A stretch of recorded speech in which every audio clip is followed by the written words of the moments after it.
बाहेर छान पाऊस पडतो, त्यासाठी आपण सोया चंक्स बनवणार आहोत चटपटीत. त्यासाठी मी गरम पाणी सोयाबीन घेतले, त्याच्यात हे गरम पाणी घालून घेते आणि बाजूला ठेवते. एका भांड्यात मी आता अर्धी वाटी दही घेतले, ते टाकते.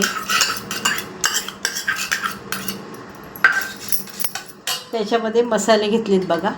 लाल मिरची पावडर घेतली 2 चमचे, चाट मसाला घेतला आहे, धनेपूड घेतली अर्धा चमचा गरम मसाला घेतला आहे, चवीपुरतं मीठ घेतलं आहे आणि पाव चमचा हळद घेतली आणि चाट मसाला घेतला आहे. आता हे मिक्स करते मी. ह्यामध्ये ते मसाले सर्व मिक्स केलेत आणि त्याच्यात कढीपत्ता पण टाकते.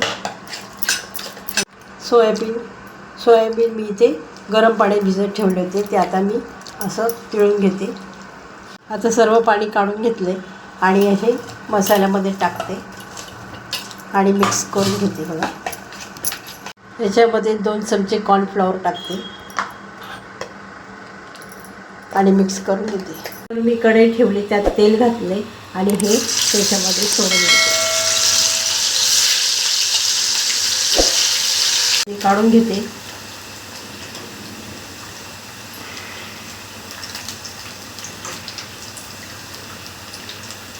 असा आपला सोया चंक्स तयार झाला आहे बघा. हा टोमॅटो सॉसबरोबर छान लागतो खायला. रेसिपी आवडली असेल तर लाईक करा, शेअर करा, सबस्क्राईब करा. धन्यवाद.